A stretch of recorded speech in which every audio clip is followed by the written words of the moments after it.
vast experience in this field, which spans research centers, universities, etc., in India and various other parts of the world. And so this is the format that for which she indicated her preference as kind of dialogue format, but it's actually going to be more like, my asking her a few questions, and then she would respond at some length. And afterwards, we will open up this session for questions from other participants. And I see participants coming from various disciplines, including, of course, sociology. And amongst sociologists, I notice here the presence of Professor Sanjay Shivastha, who is a very big scholar. I think I noticed him here in the list of participants. So, Professor Patel, the first question that I want to ask you, or let me just lay out very quickly the background to it, which is that I remember once Henri Poincaré said that whereas the natural sciences or scientists belonging to the field of natural sciences discuss their findings, social scientists discuss their methods. So somehow social scientists, social sciences have been associated with a certain kind of obsessive kind of self-reflexivity. But I personally think it is both necessary in the social sciences, and it is not always actually palpably present. But on the other hand, it is actually required. So we have had in the last 25 years, for example, exercises like Immanuel Wallerstein's investigation into this particular area. The way he addresses this question, and his findings are available in a report and book called and thereafter, as far as India is concerned, we know that the ICSSR has conducted various rounds of surveys of research in social sciences, which at least have given us from time to time an opportunity to reflect on our practices. And then about 20 years ago, a little less than that, there was the Social Science Research Council in New York sponsored project, which was, I think, led by Professor Partha Chatterjee. And those reports were published. And now I believe at the moment there is a similar exercise underway, though not sponsored necessarily by SSRC. And this is housed in the Center for Social Sciences, Center for Social Studies in Social Sciences in Kolkata. Again, I think directed by Professor Chatterjee. So we have had, and of course, individual social science disciplines in Indian scholars have come up with publications, and there have been debates. Sociology, I think, as compared to political science, I've always thought that sociology and possibly history have had more debates of this kind. So let me first ask you a very general question about how do we go about enterprise like this? How do we conduct a critical investigation into the trajectory of social sciences, not only India, but in the global context, because we cannot talk about India without talking of the global context, including colonialism and its aftermath, etc. Yeah. So thank you very much, Mangesh, for inviting me for this discussion with you. And I'm so glad there are so many students here. And I hope as well as many colleagues from the university. And I'm happy to note that Sanjay Shivastha is also there. Thank you, Sanjay, for coming. Let me start with your first question. I think what we need now is a critical history of social sciences. And that notion of criticality is something that has developed after the 70s and 80s in global social sciences. It is re-examining or re-investigating the ways to think about social sciences And so we have critical race studies, critical caste studies, critical feminist studies, etc., etc. So I'm so happy that you have invited me to give a talk on this theme, particularly because I see myself as a social theorist. And social theory is a domain which has emerged again in the 1970s. And as you mentioned, it is about studying the methods and methodologies that need to be put into practice for social sciences. And one part of social theory, because it deals with sociology of knowledge, relates to an understanding of critical history of social sciences. We have taken for granted that the social sciences emerge with enlightenment. And there is a routinized presentation always given by teachers and accepted by students that the enlightenment, which means light or reason or science, and which began in the late 17th century, more particularly from the 1685 to 1815, is the start of sciences. This also implies that it is sciences and social sciences as we know of today emerge within the geographical area which we call Europe. But it is important to ask, through the critical history of social sciences, what does it mean when we say that the Enlightenment is the mooring through which social sciences emerge, and sciences and social sciences, and the entire field of knowledge that we recognize within disciplines. And secondly, why is it important to relook at it? So there are two currents that form the background for the growth of critical studies on the history of social sciences. The first is within the debate, within sciences itself, which question Newtonian science, that of universal laws, which relate to Einstein's theory of relativity and the Heisenberg uncertainty principle, and the subsequent growth of complexity theory within physics. But more particularly for the matter at hand and for the group that is listening to me, it is about a critique of positivism in social sciences, which emerges in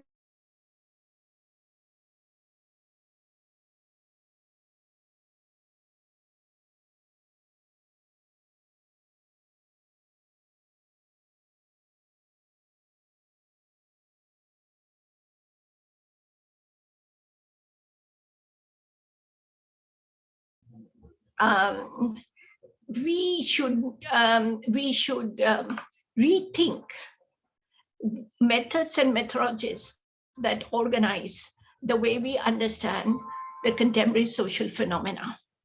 As we all know, positivism in the post-World War period was associated with modernization theories, and therefore it justified and legitimized itself to suggest not only that there is linear change and that linear change moves in evolutionary sequences, but it validated this position by suggesting that natural science methods can help to explain and predict through empiricism, testable hypothesis regarding this evolutionary change, and that value neutrality and subject-object dichotomy is the critical methodology that will help us to understand the way modernity emerges, and that these theories, and that also of modernization, are universal. They are true in all contexts at all time. This is the history of economics, political science, and it is related to them being, and sociology, and it's related to them being nomothetic, while the humanities is considered ideographic. Since the late 60s and 70s, there has been, as we know, the destabilization of modernization theories, as well as of positivism, and a shift towards qualitative methods and the use of ethnography, of understanding voices of dissent, of comprehending experience. This has led to an epistemic critique. That is, what kinds of methods and methodologies can excavate the social phenomena, and also, and more importantly, it has led to bringing back a theme which was left away when philosophy disintegrated from the sciences in the 15th century, the ontological issue. What is the nature of the human or the social? Do we have universals that we can understand of human and social and human society? And how do we understand the ontological when the real is not comprehensible? It is also, therefore, a critical history of social sciences is not only about a critique of science, that is what it is, why is it associated with enlightenment or reason, what is its relationship with modernity, why did this way of thinking of reason get universalized, what is the relationship between power, knowledge, its context, what are the assumptions that govern and organizes reason, is it something to do with modernity, but it is also, as Pierre Bourdieu has said, how do we understand the collective social scientific unconscious that is embedded in theories, problems, and especially national categories of scholarly judgment? So decentering and historicizing are the two important methods we need to now think of in trying to comprehend the history of social sciences critically, but also to think of reframing them. I'll expand on this later in the other questions.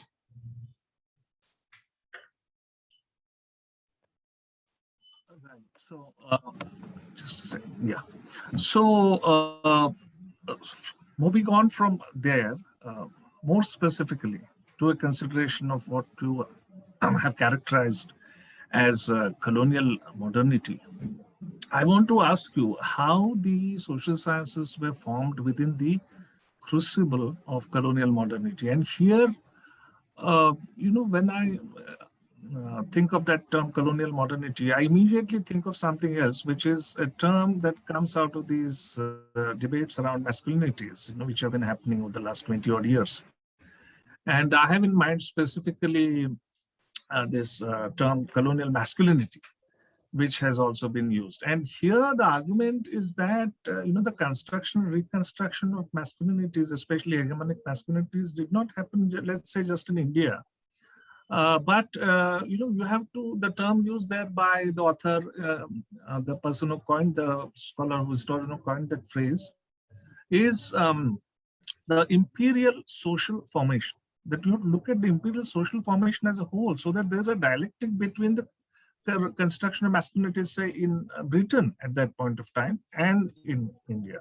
And this, the focus, chronologically, the focus is on late 19th century, early 20th centuries, etc. So I'm sure, and considering the fact that you yourself you are known for bringing within one compass, as it were, different processes, intellectual as well as social processes within one compass, which is global, and which does not lose sight of the specificity of the national also.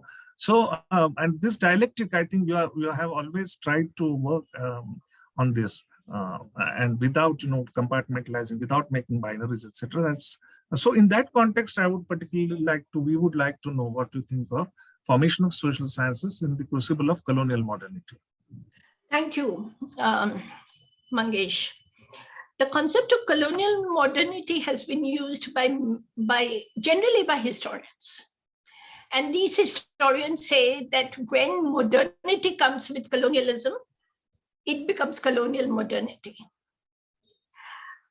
And it's also been used in one or two articles that Dipesh Chakravarty has written on subaltern historiographies, as well as on post-colonialism, when he compares the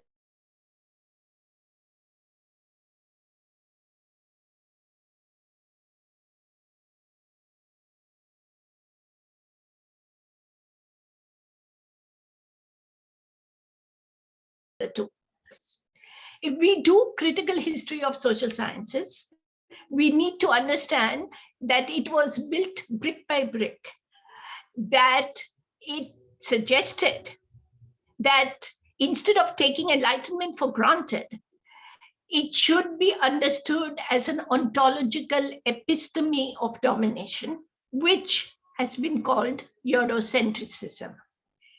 This understanding that it is Eurocentrism which is built into the Enlightenment is something that has emerged in the recent past. From the 80s onwards, we can see writings on this, and is subsequent to the breakdown of the paradigm of structural functionalism and positivism and modernization theories that was organized in the post-Second World War period.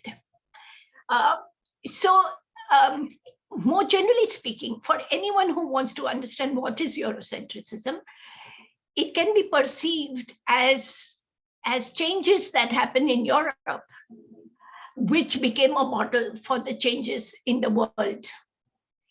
And that it is something that is continuing even today in terms of contemporary globalization. Thus, it is an episteme which the philosopher Enric Dussel calls an episteme of interiority. It is suggesting that Europe understood how it became Europe and a modern civilization through his own history, which was built on various myths, which is called Eurocentrism. So the epistemical Eurocentrism, which, as I said, is an ontological epistemology, was perfected in the mid to late 19th century, in which when the university system was set up in Europe, the first one, I know the first department of sociology was set up at Bordeaux, but there were many other departments which were set up simultaneously from the mid to late 19th century. And in the formulations that were being taught at that time, European history had become the ideal typical model for global history. Its economy, which was capitalism, a way to grow and to become developed. Its society, a way to become modern, and its political institutions, the nation state and its various arms, executive, legislative, and judiciary, as well as political parties and democracy, were considered the only way to become citizens. So Eurocentrism is something that gets legitimized in the late 19th century with the university system. You had mentioned open social sciences, which Emanuel Wallerstein has put together with various colleagues. And it is Wallerstein who was one of the first one to discuss this history and its institutionalization of the Eurocentric understanding in through the university system. The term Eurocentrism, though, has been in global parlance in various languages of Europe, not only in English, but in German, in French, in Italian, since the 18th and 19th century. But it was in the 1980s, as I just mentioned earlier, that this term became significant in a debate regarding European social sciences. So who was the first one who brought it into an academic, scholarly fashion? The person was Martin Bernal. He was the first to comprehend and to interrogate the myth that Europe lived with in a commonsensical way, as well as in an academic way, that the Greece and Rome was the cradle of civilization. Rather, he argued that Africa was the site of science, growth of science and technology. That's why his book is called Black Athena. And this was published in 1987. This is a 4-volume text, which later volumes have been published after. The first one was published in 87. But it is to the credit of Samir Amin, who gave historical evidence to show how the ancient Egyptians and the Phoenicians, that is in the Levant, and with the help of Muslim civilization, that Greece and Rome were able to become civilized. Therefore, the origin of Europe actually does not lie in Greece and Rome. It lies within ancient Egypt and the Levant, where the beginnings of science has emerged. It is in the same period, around 1988 or 89, that Aníbal Quijano, the Latin American sociologist who was associated with the dependency school, reconceptualizes Eurocentrism and defines it having 2 characteristics.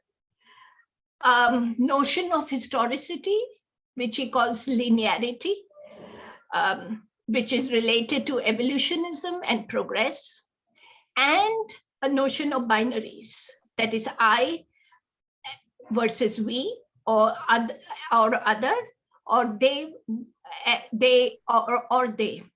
So, and he suggests that it is in 15th century, late 15th century, when there was the start of colonialism, when the Iberian colonization took place, that these binaries got institutionalized through a racial classification, and that it led to the superiority of Europe as against the inferiority of the barbarians and the indigenous groups who were living in Latin America and Central America at that time, and who were living in different cultures and different ecological systems.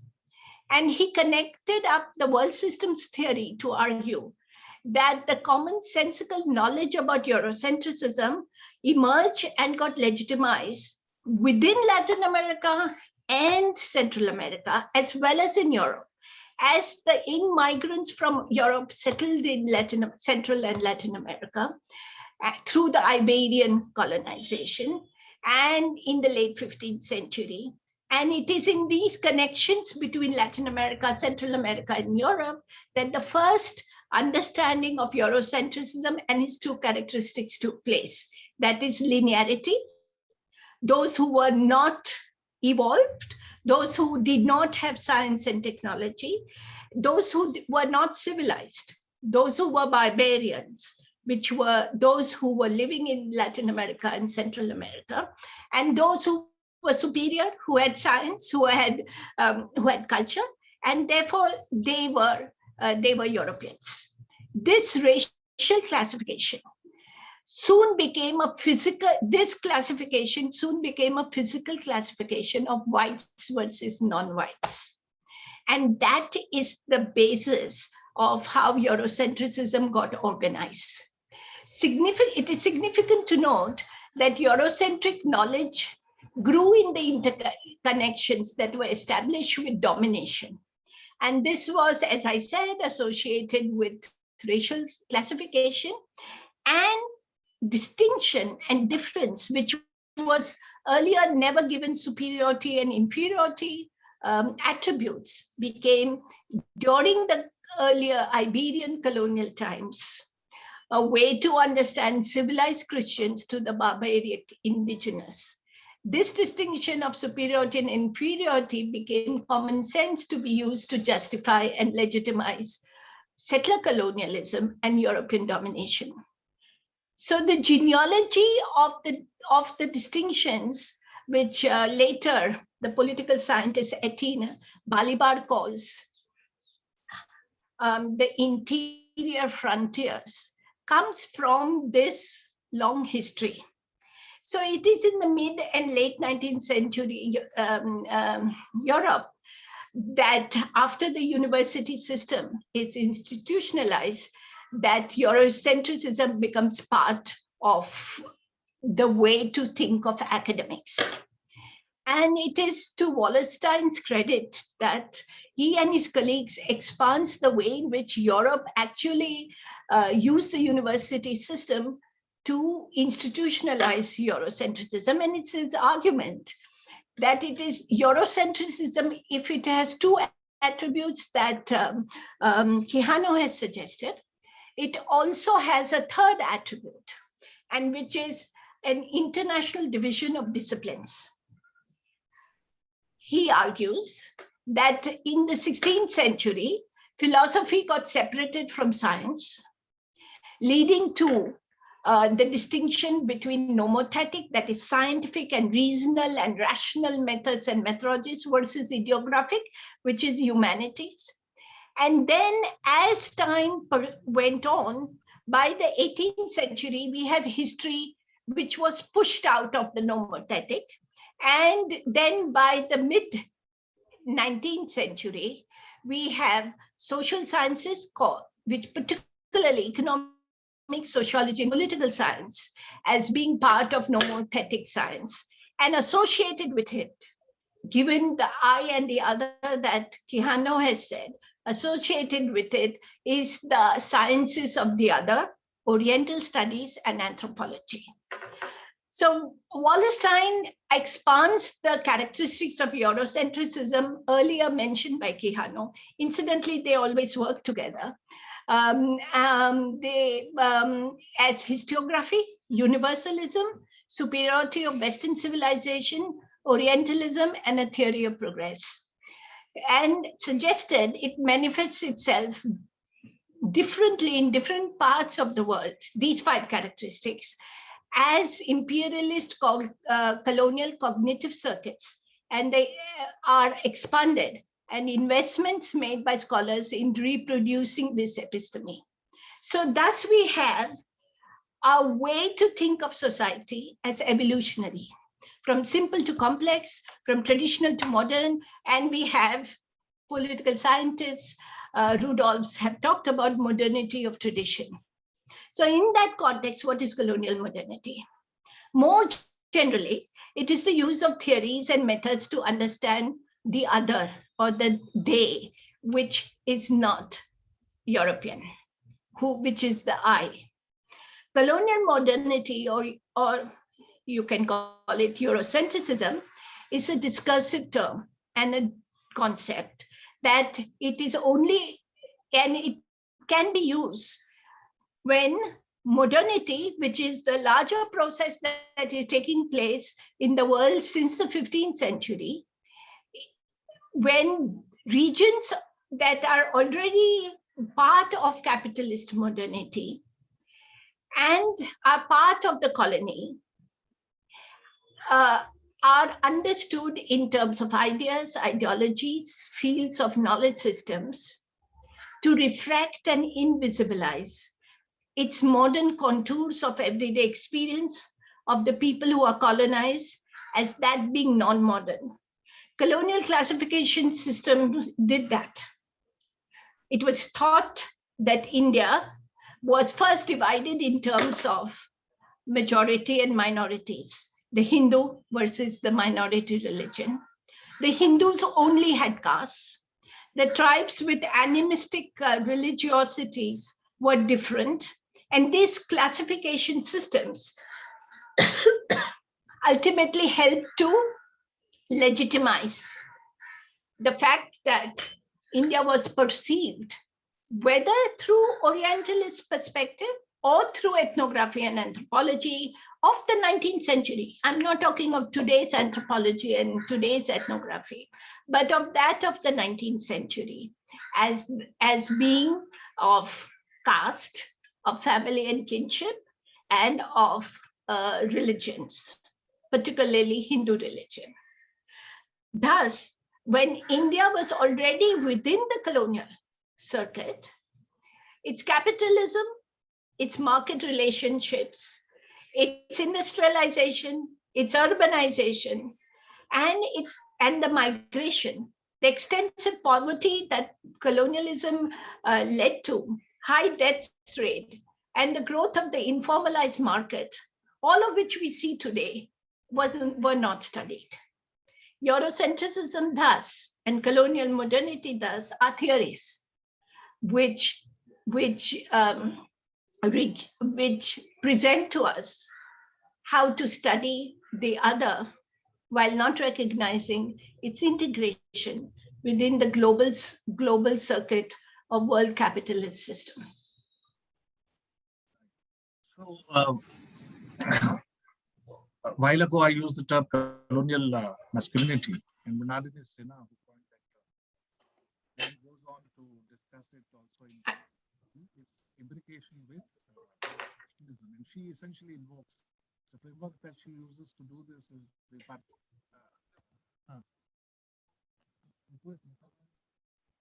now, yeah, can you hear me now? Yeah. So the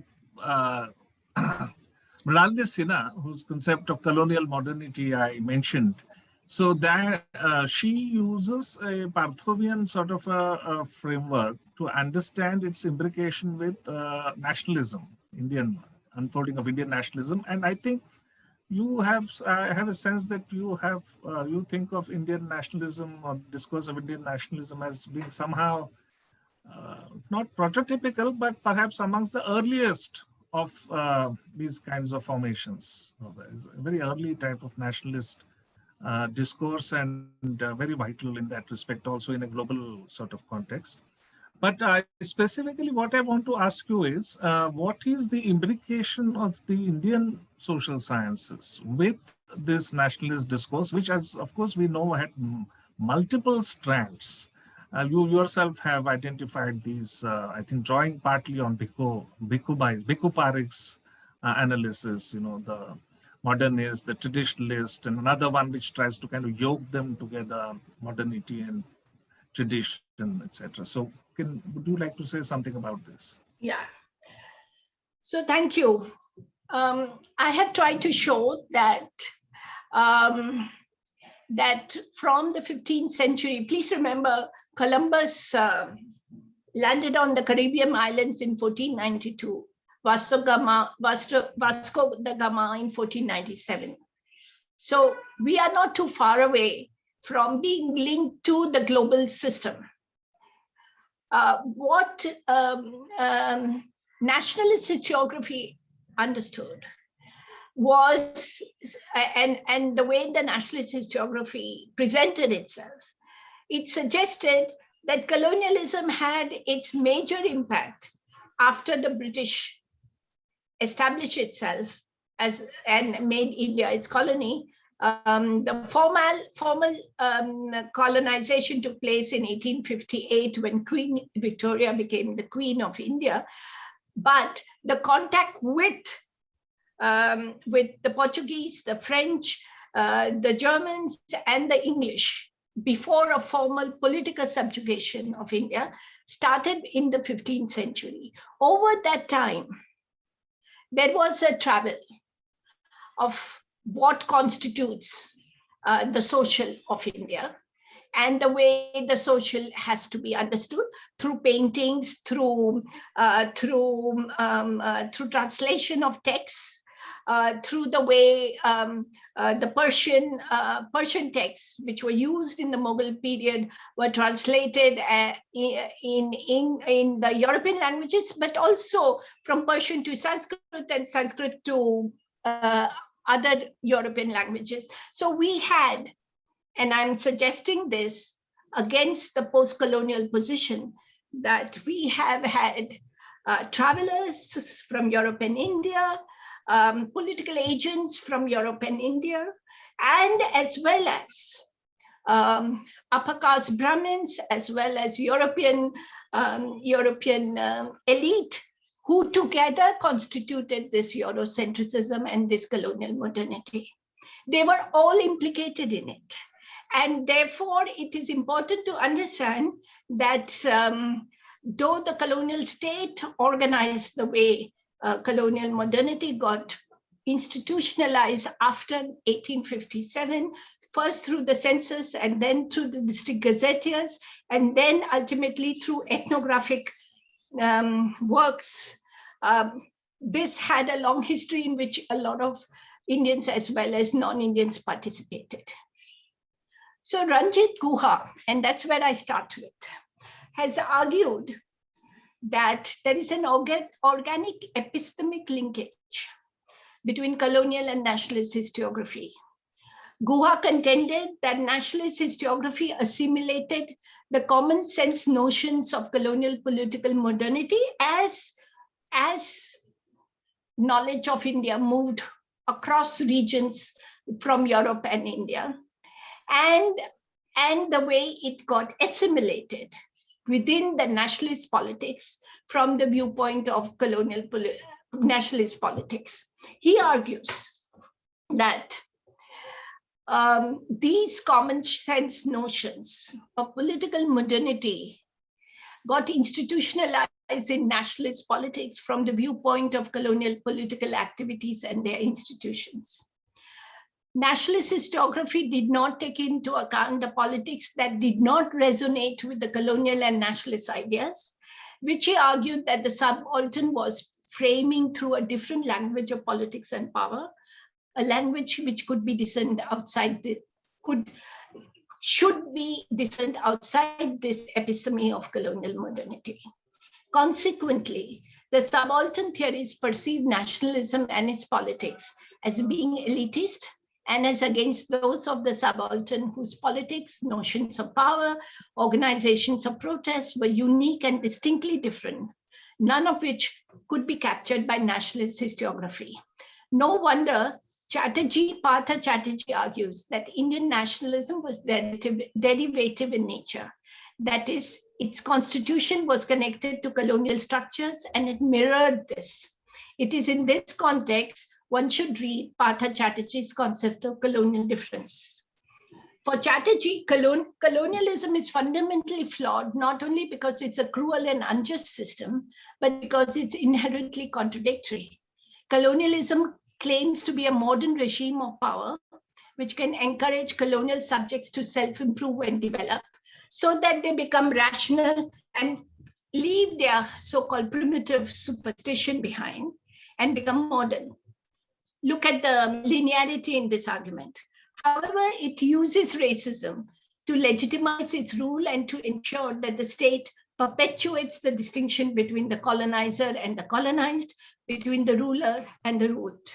Thus, colonialism, according to Chatterjee, is simultaneously stating two ideas to the natives: self-improve using colonial cultural resources, but remain subordinate and suppliant to colonialism. This distinction is what Chatterjee calls the rule of colonial difference and suggests that it organizes knowledge fields in the colonized country and unleashes violence against the colonial subjects when they demand freedom and self-rule.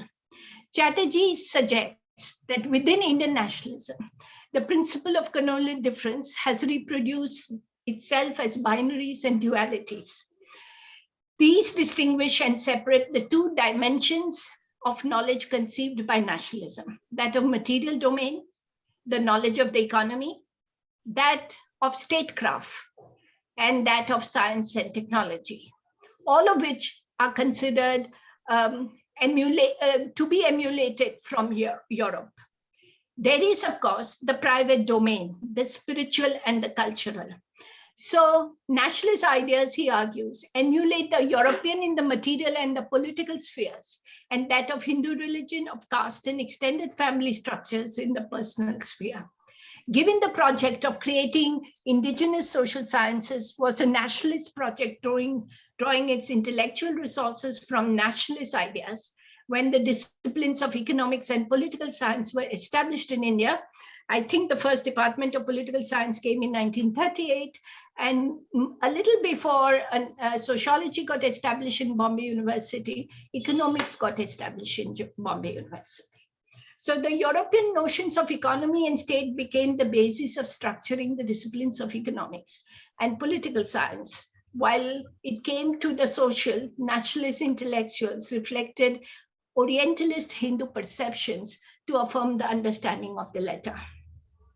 Bhikkhu Parekh has argued there are three kinds of nationalisms. The first was modern, with nationalists wanted to recreate India as a modern nation, which is a Nehruvian project, and you find it in the work of economists such as V.K. R.V. Rao, K.N. Raj, Jagdish Bhagwati, and Padma Desai, as well as later on Amartya Sen. Opposite to it was the traditional that believed that Indian society was best reflected in its past, in its civilized past.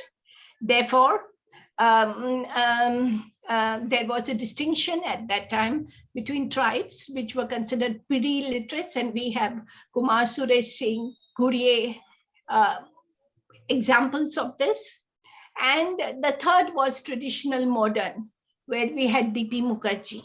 I would also argue that the first career of Rajni Kothari was really in the traditional modern sphere, and I'll be willing to answer why I say so.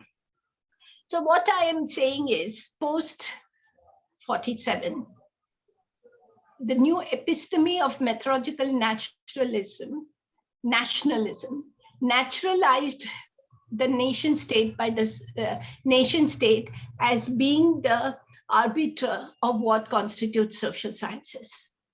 Scholars assumed that the countries were the natural unit for comparative studies. It equated society with the nation state at the expense of local, regional, and global concerns, and conflated national interests with the goals of social sciences. Thus, methodological nationalism reflects and reinforces the identification that many scholars maintain with their own nation states. For instance, there were a large number of courses which were called until the 80s and 90s sometimes Indian society or Indian polity, not sociology of India. And that is what I mean by the epistemic institutionalization. But there was also, in the nationalist period, infrastructural development. A significant change took place in higher education infrastructure when the Indian government invested heavily into university education. By 1977, the number of departments teaching social sciences increased geometrically. But it's important to understand that it still remained upper caste female-driven learning. The expansion of higher education was further escalated in the subsequent years, consequent to the increase of undergraduate teaching. In 2001, there were 200 universities. This increase of academic infrastructure, I'm suggesting, led to also two other consequences. The first one was that the colonial modernity and methodological nationalism, these two epistemes now got circulated to regions and to more fusel areas and within regional languages. And that's very important because the same ways of thinking got reproduced and circulated. And secondly, the post-70s period, particularly 80s, allowed for the implementation of policies of affirmative action, which completely and which had a very important impact in the 80s in bringing and confronting both colonial modernity and methodological nationalism. So what I'm suggesting is the colonialist nationalist perspective organized themselves to expand colonial modernity to control knowledge production now nationally and regionally.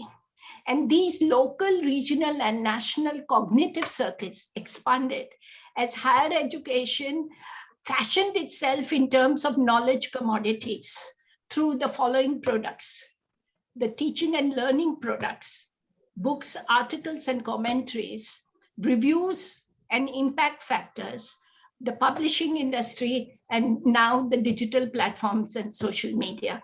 And I'll go into this when we go into neoliberalism. Thank you.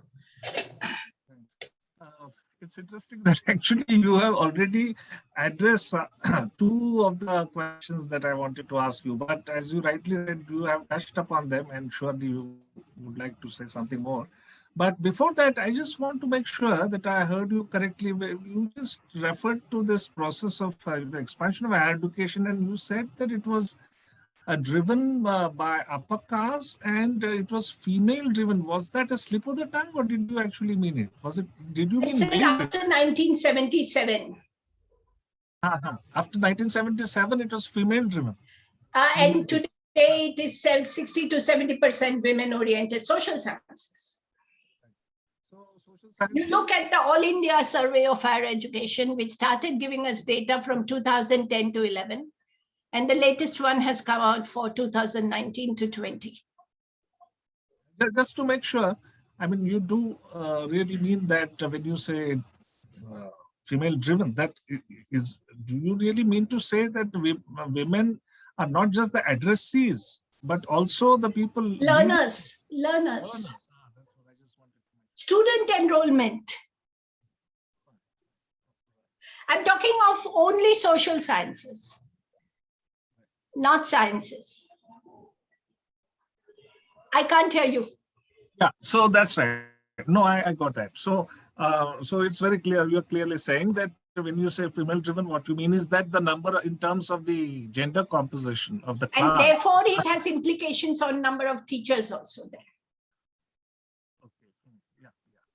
So, which was not there before 1970s, late 70s, which was mainly male upper caste.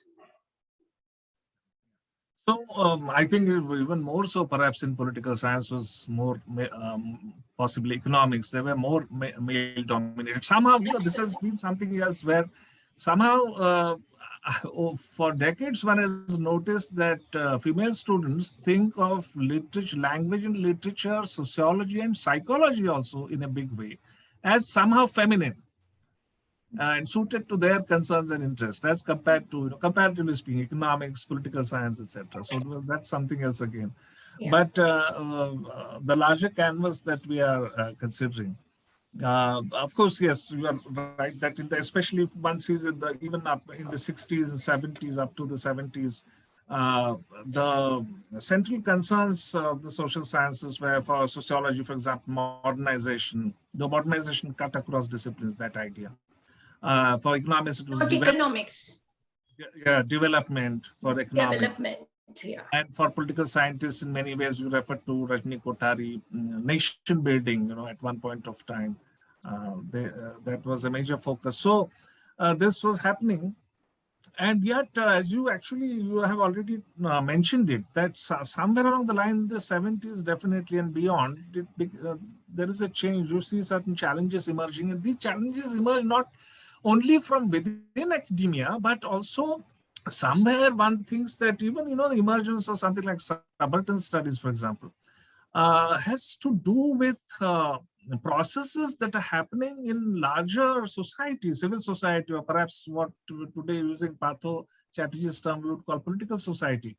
There were movements. I mean, I don't want to refer to specific movements, but you know, there were various kinds of subaltern upsurges that happened in the late 1960s and early 70s.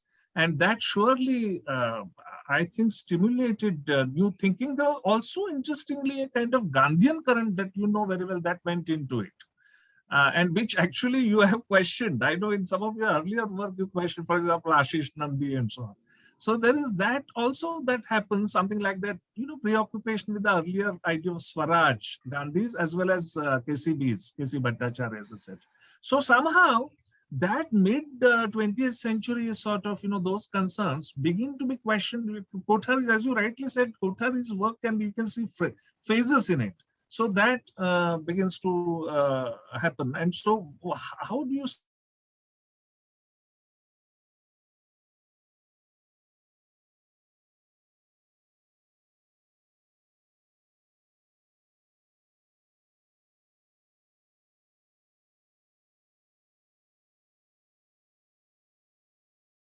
point has occurred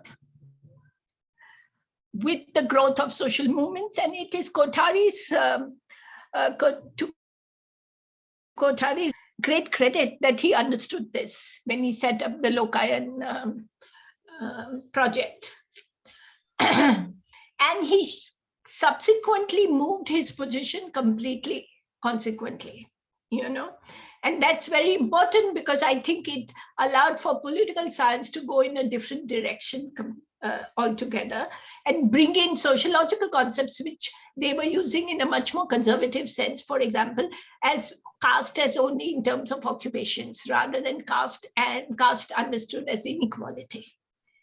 So by the time early 80s come, there are growth of movements against casteism and patriarchy, that of tribes for autonomy and self-determination, questioning thereby what constitutes the nation state.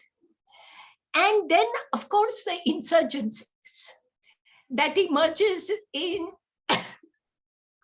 Kashmir, which has always had it, and also the rest of India, and within the tribal heartland also in some cases, or in the Northeast. This leads to, together with the growth of majoritarian politics, which has already started from the late 70s onwards, that marginalize Muslims and other minorities through discrimination and pogroms of violence. All this allows for a new way of thinking within academia, which is very significant because it comes in a situation when the disciplinary divides globally has started muting. Anthropology is already going through an interrogation of its own assumptions. Sociology has also started the same thing globally. I'm talking of globally. The same thing has happened with political theory, political sociology, which moves to political theory. These interrogations has led to, given that India was always part of the global circuit of reproduction of knowledge. At one level, the changes within the country, at another level, changes globally, pushed academia to think of many things which they would not have. And I have done a little survey on the number of theses written in 70s, and these have increased exponentially as women into the departments, and they become doctors and research students. And the same thing happens because marginalized groups now have better opportunities to enter into the academic arena, which after, in the early 90s, OBC quota started being implemented in almost all the universities across the country after the Mandal agitation, or before the Mandal agitation, anti-Mandal agitation. So the increase in quotas post-90 allowed many of the excluded groups into the system, and they brought their experience, female, lower caste, as well as other deprived groups. There was an increase. If we look at the data now, it shows that there has been increase in both scheduled tribes, scheduled castes, OBC, and female enrollment across all disciplines, but particularly so in social sciences. So this together with the academic interrogation that took place in the late 70s and 80s, with reservation in a small way being implemented even in the teaching community, allowed for interdisciplinary programs to emerge. We have women's studies emerging, we have Dalit studies emerging, tribal studies emerging, environmental studies emerging. Now, remember, Immanuel Wallerstein has said that the disciplinary divide is part of Eurocentrism. So when you have interdisciplinary projects coming up and programs coming up, it is possible to see, to question colonial modernity, and therefore methods and methodologies to handle these matters emerge at this point of time. And it's very well known about how feminist studies are very closely aligned to feminist movements, but this was also true of tribal studies, which are very closely aligned with tribal movements, and new ways of thinking of what is called Adivasiyat emerges in tribal studies.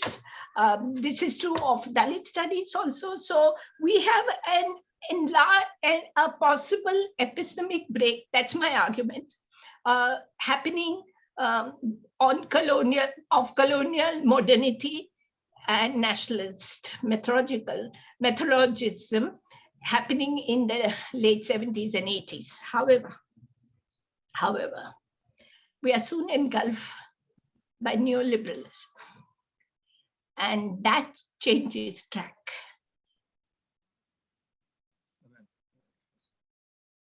Here, yeah, I quite understand that line of argument. I can't hear you. But yeah, I entirely understand your line of argument. And in fact, we are many or perhaps most of us here in this discussion are located in academic institutions and in the social sciences. And so we have seen this process unfolding. But I also see something happening, and which puzzles me rather, which is that in the traditional universities, especially state universities, which, as you say, are now populated largely, the demographics have changed, and even indeed amongst teachers as well and students. Yes, there are more. There's a large proportion of people from the social different kinds of background that you mentioned, who traditionally had a marginal presence. And precisely in these state universities, especially colleges, see that I see in the so-called, what the British used to call the mofussil, the rural and the mofussil areas and so on, and where demographically, you have large number of teachers and students there. And they are also studying in the regional languages in Maharashtra, for example, and even in this university, Pune, at the postgraduate level.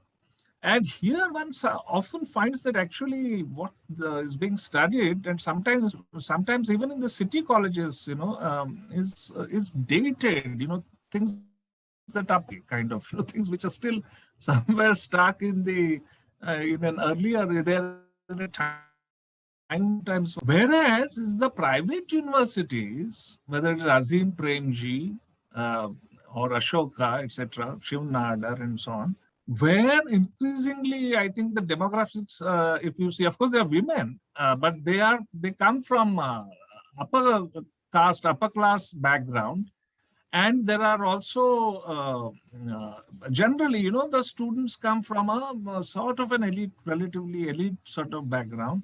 Many of them are also probably thinking of migrating to greener pastures from there. And here you find actually the sort of concerns that you're talking about, the new developments, a more sort of a critical engagement with our society, culture, state, and economy, etc.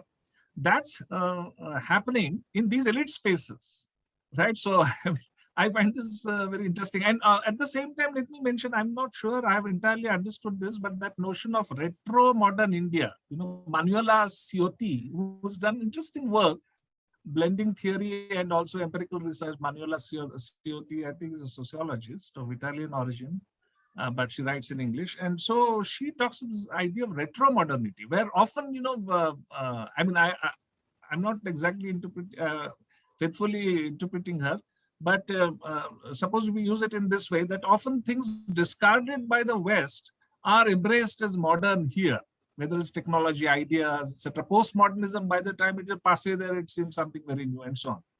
And similarly, is it happening also that somehow the subaltern element that's coming into higher education is now still dealing with these ideas which are notions of modernity which are dated? And it's precisely the elite which is moving into sort of a more critical understanding of society using newer theories and debates and so on. You asked many questions together. I just want to ask you, it's 5:11. I have time. Yeah, you do. Yes. Yeah. So let me start off with what I want to say first and then answer your question. I said that there was an epistemic break with the growth of the movements, and that has remained very important. But I've also said, and I also will argue, that by late 90s and early 2000, the neoliberal agenda gets introduced in higher education as well as in other parts of education. And consequently, we find that whatever gains that have been made, and most of these gains have been made in central universities, which were anyway elite, and in a small way in state universities, which were elite and which were willing to change curriculum and had autonomy to do so. And where there were teachers who were willing to reorganize and think of new ways of doing work. So these were very small gains that took place and soon got discontinued because of the way in which higher education got reorganized by late 90s and early 2000. So it was about setting up private universities, which we'll talk about next, privatization of departments and programs within public universities, consumer as the dominant in the education market, decrease in financial support, and this has affected state universities because there are no teachers today to teach, you see. So, and this has therefore had an impact on physical and human resources. So whatever gains that had taken place now remains, within a very small setting.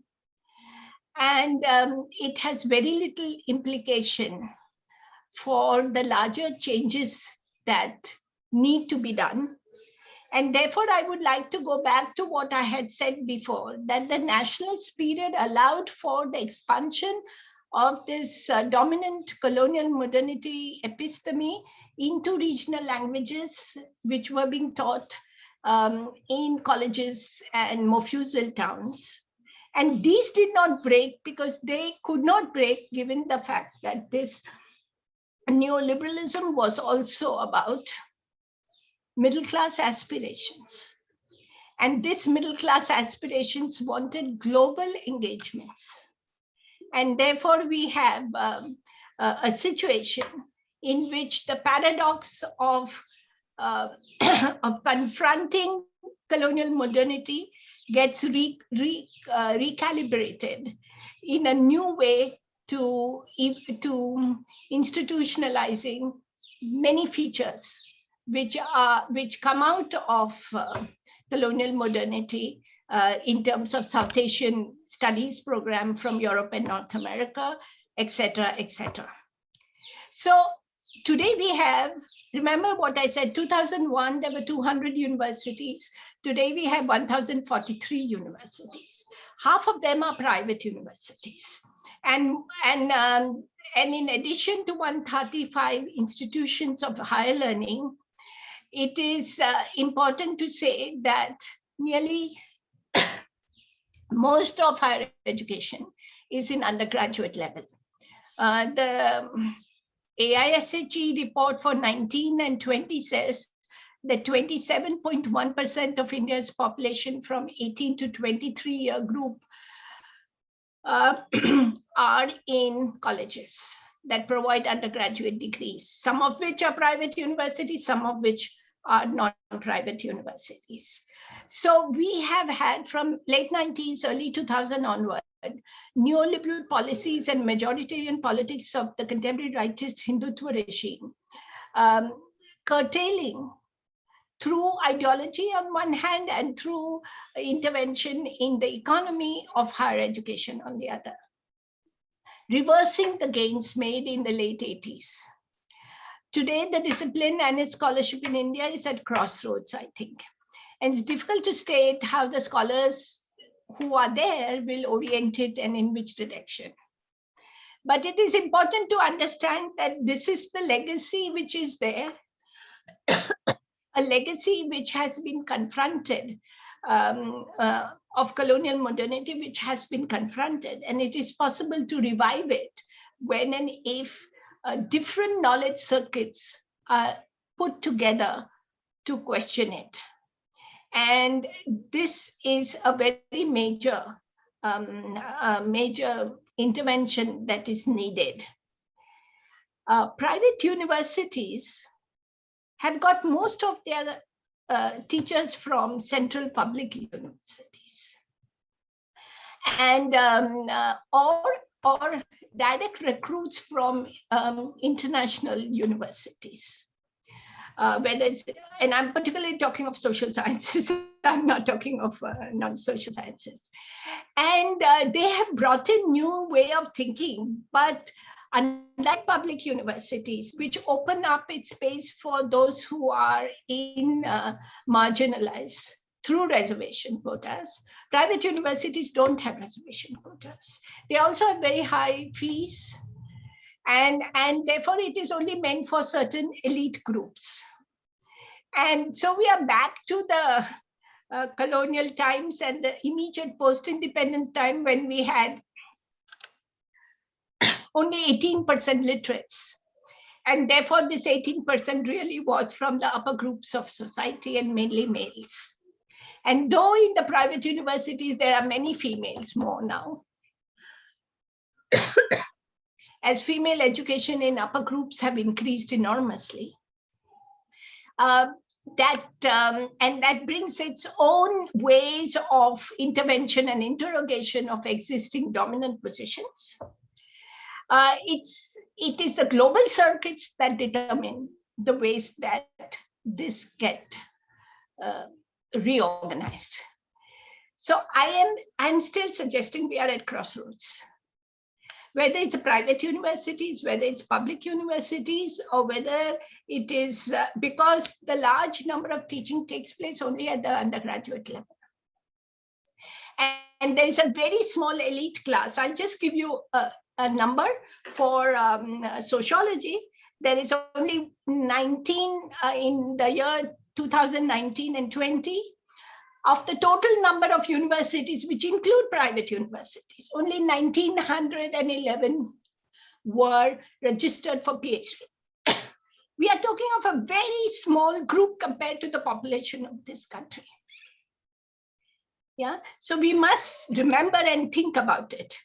But with neoliberalism comes this whole question of impact factors, of credits and of getting credits through publications.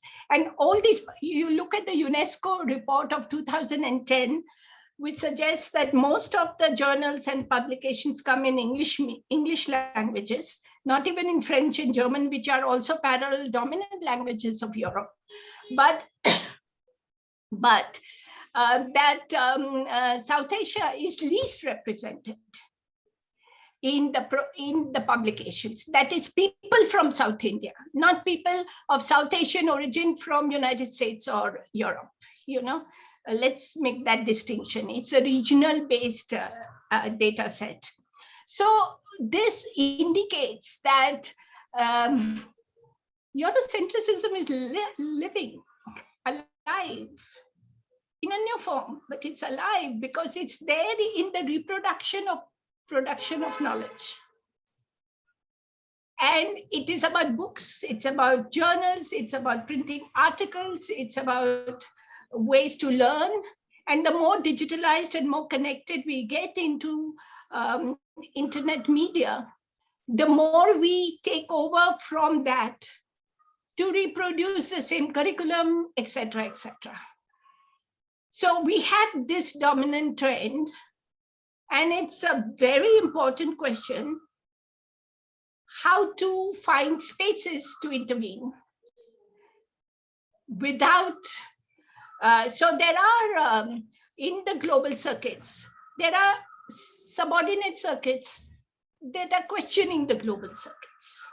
For example, the work on decolonization today questions the global circuit of domination. To what extent can we use such subordinate circuits to refashion the way we think and create networks? You are saying that CSSS is having a discussion on the history of social sciences, excellent idea, but there are many across the world who are also doing the same thing, and the networks are huge today. And it's very important to hang on to these networks, but at the same time focus on what you are and where you are placed today, to do whatever small amounts that one can do in this context, given the lack of autonomies that we all have. And in this context, I want to end up by saying that there was a report brought out on academic freedom 2 years back. And that in that report, it documents the way academic work has been restricted in terms of financing, in terms of, theoretically and practice-oriented academic work has been restricted. We already know how certain interdisciplinary departments have got, their funding has got stopped. Exclusion, inclusion department, tribal studies, Dalit studies, but also women studies. So all this demands that, so the financial support of this ways of the research has been declined. The publication, its publication needs to, we need to find a space for its publication, because it may not have the kind of review protocols that now are accepted as standardized across the world and across India, even in Indian journals. And it is very important to find spaces, because in that report, they have documented how many academics itself have been put or called to police stations, put in jail, and fear has become a way of self-censorship for a large number of academics. And I think we should read that report, because it's about India, but it's also particularly one specific focus has been on Kashmir. Which is this? How does one find it, this report? How does one find? I'll send it to you. Oh, yeah. I'll send it to you in half an hour. Great. Okay. So we are in the midst of these contradictions. One of them I mentioned, which is that state universities where we have large number of students and teachers from subaltern background hanging on to outdated ideas of what it means to do social sciences, and private universities with elite students doing more of critical social sciences, etc. Also, even these exercises, such as the one that I mentioned, that was led by Partho Chatterjee about 20 years ago, funded by Social Science Research Council in New York, and even the current exercise that is being done is, I think, funded by some university or consortium in the United States. So we, as you said, in so many ways, we are, I think, still where we were strangely. I mean, after traveling a great deal, one finds that one is not moved much really in a real sense, and that's bizarre. Also, in something that you mentioned, which is about what sort of work is valued, and especially this, you talked about how it's important. The whole idea of API scores, right? Performance, ideas of performance appraisal, and putting numbers to everything, etc. Today, a report has been circulated, which has appeared in a newspaper here, that in Pune University, for example, the physics department, faculty members there, they publish a very large number of papers. They are right on top. Then comes chemistry, etc.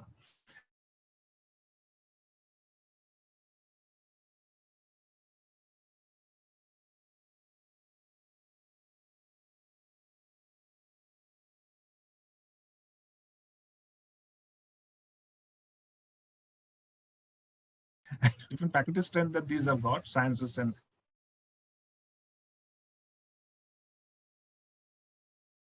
humanities. 50 years it has been publishing 3 journals, one in Marathi, one in Hindi, one in English.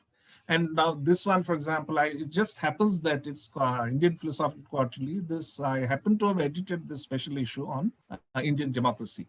Now, I just realized after doing this exercise, and it took a tremendous amount of effort to do this, that in the API score, because they're now asking me to submit that, there is no space. I mean, this is worthless.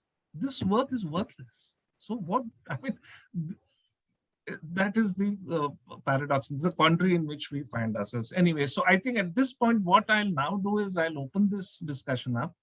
And I'll just, if you don't mind, I'll first invite Professor Sanjay Shivastha if he has something to say, we would like to hear from him. Sanjay, are you able to hear me? I don't know if he's. I don't know if he's there. I see him there, actually. But he may not be there. But we can, or do we have to unmute? I'm happy to listen, he says. He send a message through the chat. I can just send a message. Also, I see Dr. Shobha Ghosh, who's a very fine scholar in the field of literary and culture studies, who retired as head Department of English, Mumbai University, and has done very interesting work at, which is focused on gender issues also. Shobha, can you hear me? Yes, I can, Mangesh. Hi. Please unmute. I mean, we would like to hear from you.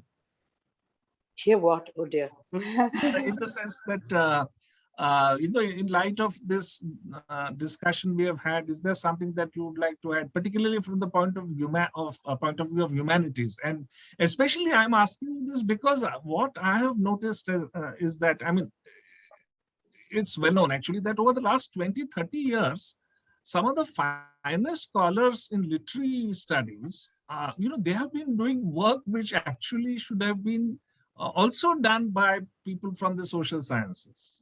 In fact, often, these literary studies people have been doing work which is theoretically richer, drawing, or for example, Gramsci, etc. The political scientists in India had not started, except the subaltern studies people and so on. They were not using Gramsci or a lot of continental thought, or but whereas the literary studies people have been doing it.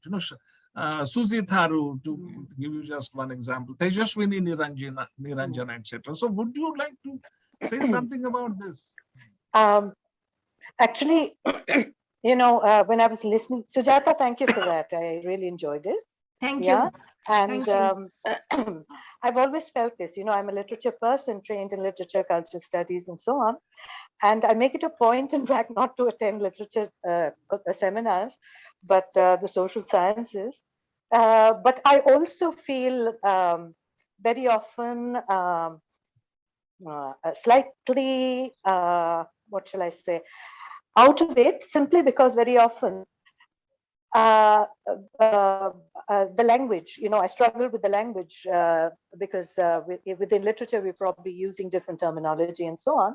And yet what is very, very interesting is that we're actually using different thinkers to arrive very often at very similar conclusions. Yeah, so when you tell me about, mention names of social scientists and so on, I'm all at sea.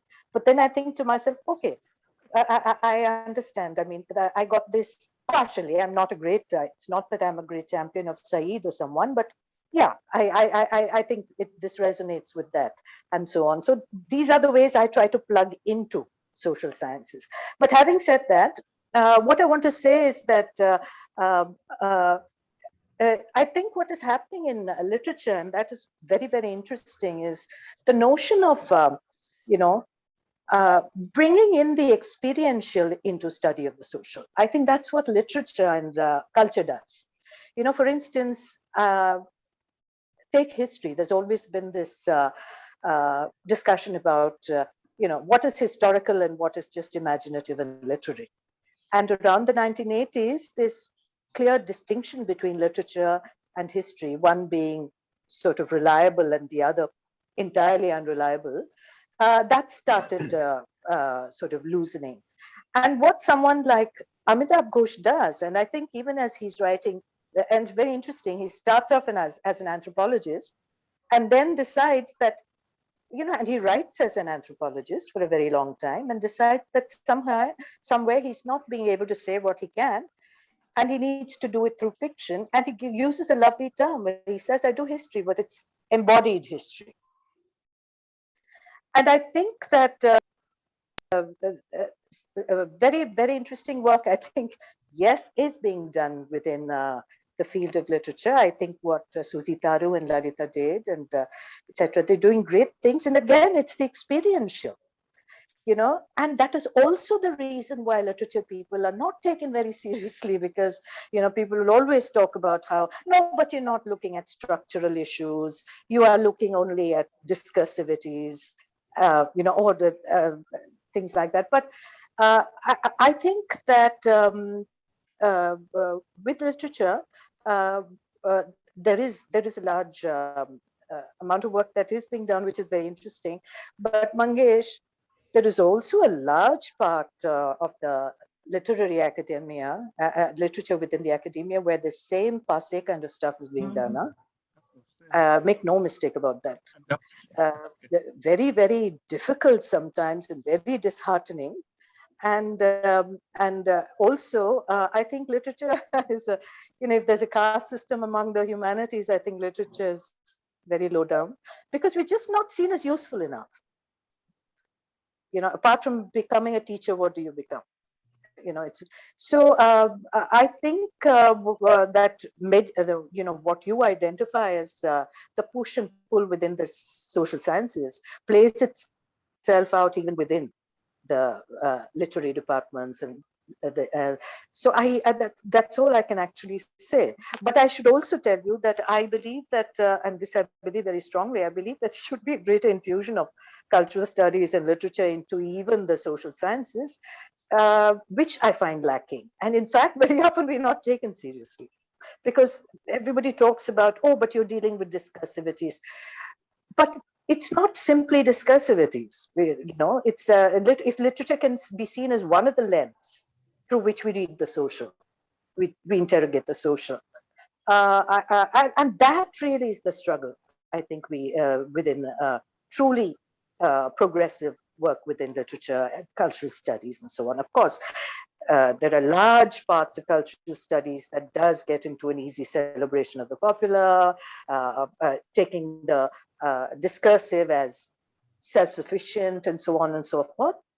But well, that's it. I don't know, I'm rambling a bit, but sorry, I don't speak your language, so I feel.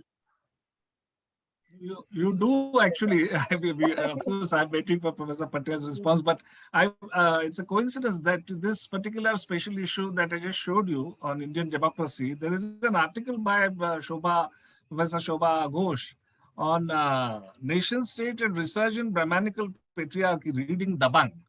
So I think, even as you said, it's not only literary text, but the idea of text, you know, as something which you can use to study cinema, even society, and so on, and to map the interconnections between the social, cultural, literary, and imaginative, etc., domain, etc.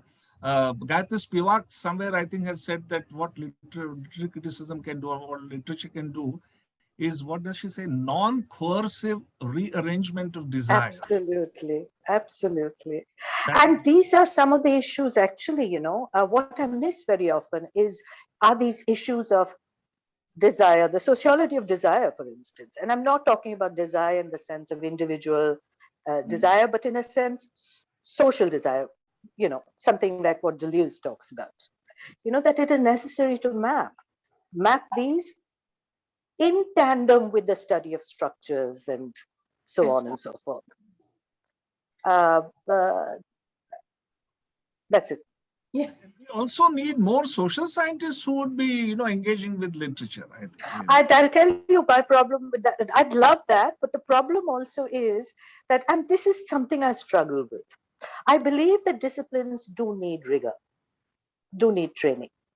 Yeah, but at the same time, of course, I understand that they cannot be hermetically sealed units, right? So we can't have turf wars over which discipline is better or not. I think my only experience sometimes is that very often when social sciences do enter the realm of culture, interrogation of culture, I think what is missing is I think there is I very often find that the cultural text becomes almost commodified to feed into a larger agenda. You understand what I'm saying? I don't know if you understand what I'm saying. That somewhere I feel there's a lack of adequate respect for the text as a cultural product, not simply as, a via media for something else. Yeah. I think social scientists should certainly be infusing a lot more literature and cinema into their works, because I think it adds a dimension. As I said, history certainly, and this is something I argue with the history people for a long time. I say, yes, but it's very often literature tells us about people who are trying to enter history, at an experiential level, and so on and so forth. And I also do believe that, even at the, how should I put it? I'm sorry, I was totally unprepared for this, so I'm rambling a bit. But I do believe that social sciences should bring in a lot more, should probably look at the literature and culture as a resource. And that's it. Sorry, Mangesh. Sorry, Mangesh and Sujata. I was totally unprepared, so I'm a little rattled. No, I just like to comment on two issues that you raised, and one which the interface between humanities and social sciences. And I think, as I mentioned earlier, that 19th century really made a boundary between the two, and that we need to come back to it. But, it's not necessary that one methodology may help the other methodology, and we need to be trained in both the methodologies to be able to balance the two, and not to ignore what has been the input over years of intellectuals and scholars on this. It is in this context, I would say that you mentioned that Said's name, but one of the things that I have kept away from is particularly that position, because decolonization is a historical sociology. So what is real? And how do we understand and capture the real, which is empirical, is something which is very germane to social sciences, even though we have rejected, a lot of us have rejected positivism. And that is not necessarily true, even though text is always a live product, and its engagement with the reader is also a live product. But it needs interfaces, methodological interfaces, to understand this reality. And I think post-structuralism per se does not help us. We need to develop new ways to think about this. That's my only comment. No, I agree. Post-structuralism is not something I sort of embrace uncritically. I do agree with you on that.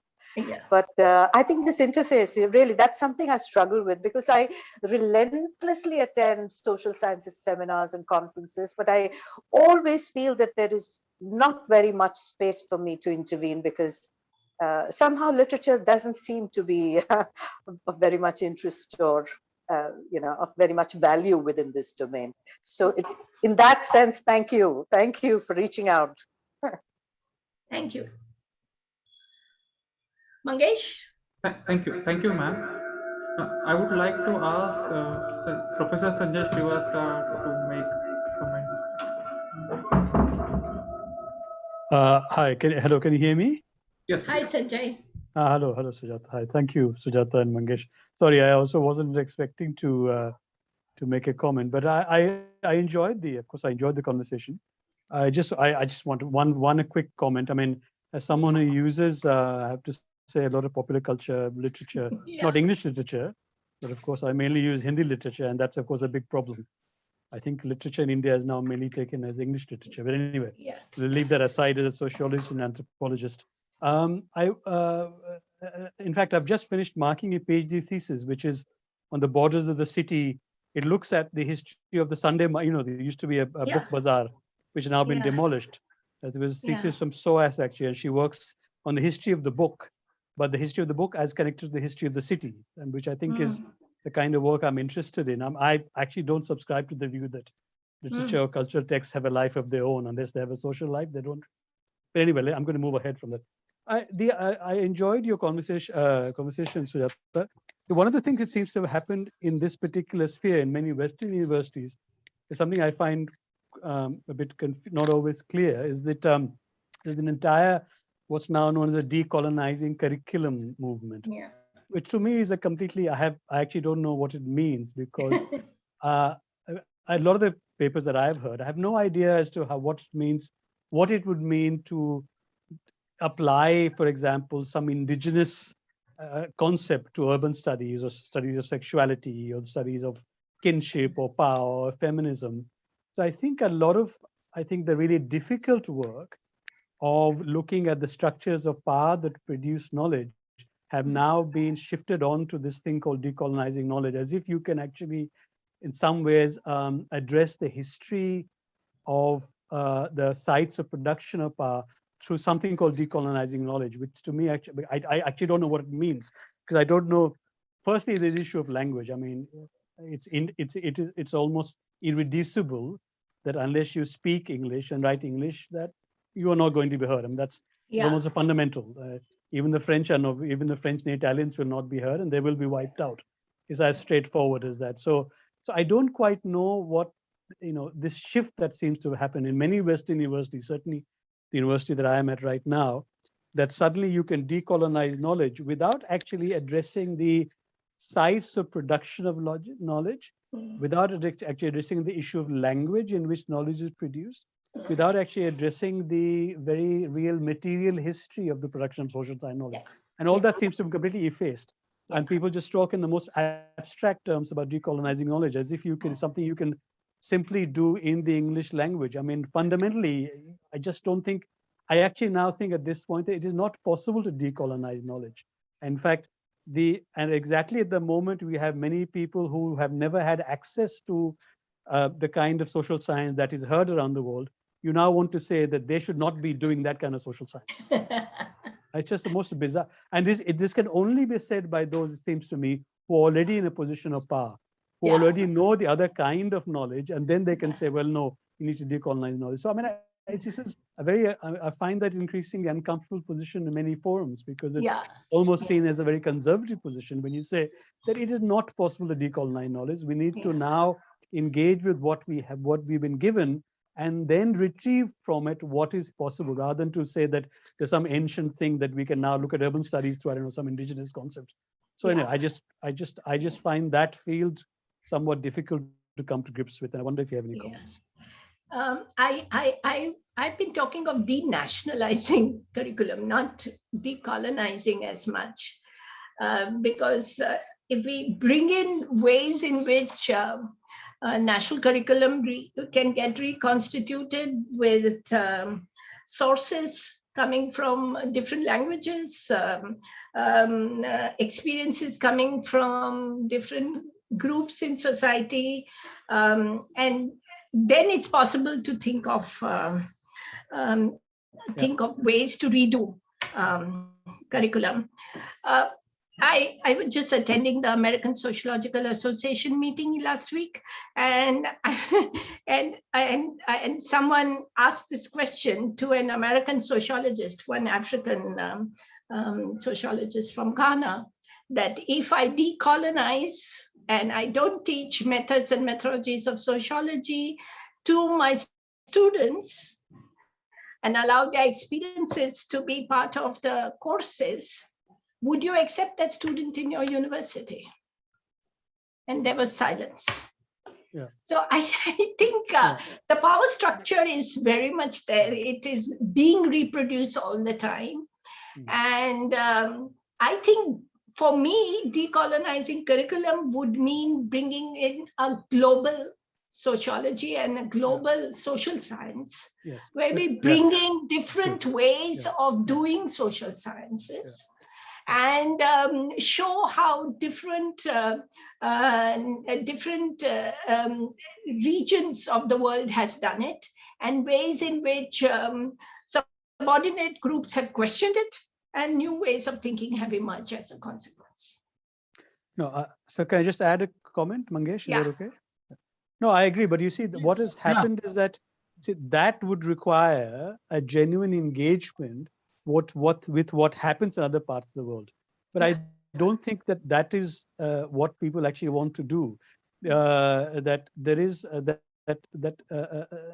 the sense of trying to understand what are the different histories through which these knowledges have been produced. I think increasingly what people want to do is to, and people actually say that there are, for example, other concepts, indigenous concepts that you can utilize to understand knowledge, without ever providing, seems to me, any concrete example of what that might be, how you might apply some indigenous concept to understanding the city, for example.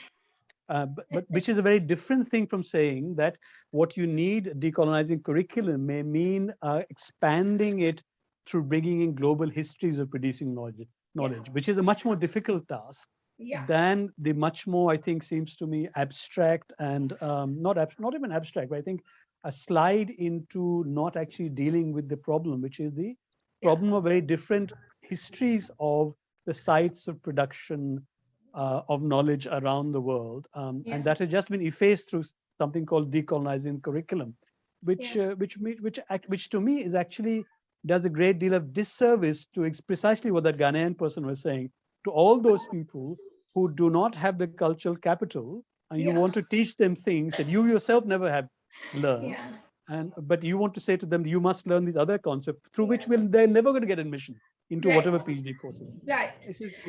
It's like the new middle class, global middle class academic pastime, this decolonizing curriculum. I agree, but I think we must understand that decolonial theory is not decolonization. And decolonial theory is the one who has valorized this notion of indigenous. And that relates to the colonial settler experience, where Iberian colonialism just massacred and had genocide of the groups which were indigenous who were staying in Central and Latin America, or we are talking of New Zealand or Australia or Canada or North America. So those experiences now are coming forth in their discussion, but I make a distinction between decolonial theory, and I don't use decolonial theory, just as I don't use post-colonial theory.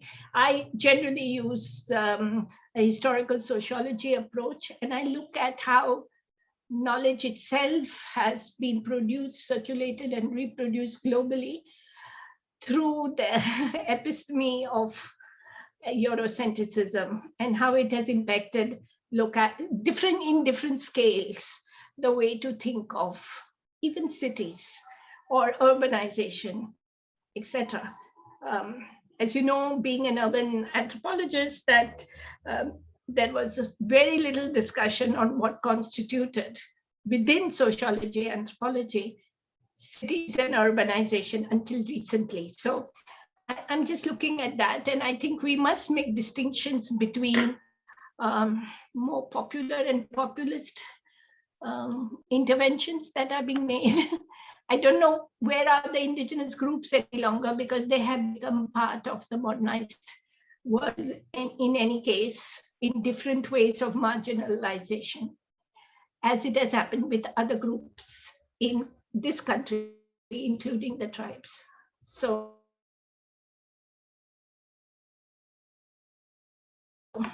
in the wrong word today. Someone is wanting to speak, Mangesh. We are trying to unmute him, I think. Right? We are trying. Hello, Professor Kulkarni. May I? Please. I asked in the chat box whether I can pose a question. Hello, my name is Akshay Chaudhary. I teach at the German Department of Foreign Language German section here. So we teach the post-graduation and beyond that. So first of all, thank you, Professor Kulkarni, Professor Patel, for a wonderful talk. I have 2-3 observations, questions, but I'll first pose my first question. And then the first question that I would like to pose is, when you talk about global circuits of domination, right? And cognitive domination. Cognitive domination also, but financial domination also, I would say, in a sense. So a certain kind of global circuit of cognitive domination, it would be possible to have an epistemic intellectual resistance to it only when there are global solidarities and a dialogue happens, internationally or globally. International is not the word.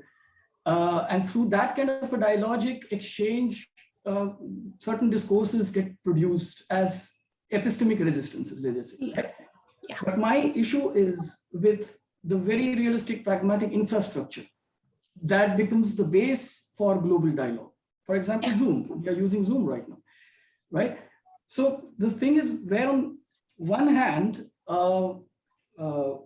are trying to theorize epistemic, resistance, and which is not possible without a global dialogic exchange. But the exchange is contingent upon media now, which is an expression and a pragmatic manifestation of global monopolies, right? So from this point of view, I want certain reflection from you, in a sense, with respect to media theory, media philosophy, because see, I come from the German studies background, right? And I was happy to hear Professor Ghosh also, because I also face the same problem, because we teach German language literature. And so we have in our repertoire, for example, Hans Magnus Enzensberger, constituents of media theory in 70s, in the critique of the Frankfurt School. Then we have Walter Benjamin, obviously, before that, who wants to take technology seriously, as opposed to the Adornos and the Horkheimers. And we have Brecht, theory of radio, much before that, who also is trying to communicate that let's transform this whole infrastructure from a distributive apparatus into a communicative apparatus. And then we have Willem Flusser also taking that thought forward and saying that the new subjectivity, which is an anti-Descartesian subjectivity, it has to emerge out of the, collaboration, creative collaboration between the technology, or he calls it apparatus, and the human. So these are the reference points which are available. And yet we are relied on Facebook and Zoom and all, which are highly expressions of global capitalism. So either you can have a national infrastructure as opposed to that, like China has, or you have a localized, a startup kind of infrastructure, which is not going to happen, or you have the same capitalist infrastructure today. infrastructure based on which this global exchange happens? This is a very difficult conundrum. Yeah. Okay, so let me answer this quickly. Even the nationalist infrastructure is capitalist, so let's not forget it. If you look at Oxford University Press or Routledge, or all these are international publications, and they have a base in the country. So nationalist infrastructure is not necessarily autonomous of capitalism. In fact, capitalism dominates at all levels. There's no autonomy outside it, but there is an economic domination, need not be necessarily a political domination. And that's where the space comes. So if you are in another university, in a place where the police can stop you from talking on Zoom, you can't talk. But here, no one has stopped us from talking, so we can talk and share our ideas. Okay, so that space is open sometimes, not so sometimes. And there is a whole discussion, as you know, on how social media is both democratic and less democratic, and in fact, dominating. And in fact, some people have also called it fascist. So we have to accept that this is a long history, which is not going to be displaced immediately, you know. And that infrastructure has to be created. Now, the point is, some universities have created some spaces, have got networks with various scholars and departments to create alternatives. And they work within those circuits. They work within those ways of doing things. That's exactly what women's studies did, Dalit studies did, tribal studies did in the late 70s, 80s, when they were set up by the UGC. They are facing the crunch now. So in that context, I think we have very little space, but we need to have those networks at scholars level as well as individual, at department level, to create that infrastructure. And that we can use Zoom, like Mangesh is doing here. And we can use other means also, circulate our own prints, publications, get journals to accept, because we are at a privileged place at this moment, and to use the privilege to open up more space for others who are not privileged to find a voice there. You know, I use my space in editorial boards and in publishing houses and etc. just for that. So I think that's what we need to do. Thank you. So thanks. I think it's already about 6, and we have had, I believe, a fruitful discussion. So I thank you from the bottom of my heart, Sujata, for spending nearly 2 hours with us. You have very busy schedule. I know how productive you are and how much you have to multitask. So thanks for that. Also, I thank Shobha and Sanjay for their very interesting interventions. Also, Akshay Joshi, and there's another Akshay that is in the background. That is, he is literally here in the background. Akshay Chaudhary, who always puts in a lot of effort, who's junior research fellow here doing his PhD into organizing these type of interactions. So with that, I think we've come to the end of this conversation. And I hope to see you all again at some similarly auspicious occasion. Thank you for organizing them, Mangesh, and I really enjoyed it, though my voice is going. Yeah. Bye then.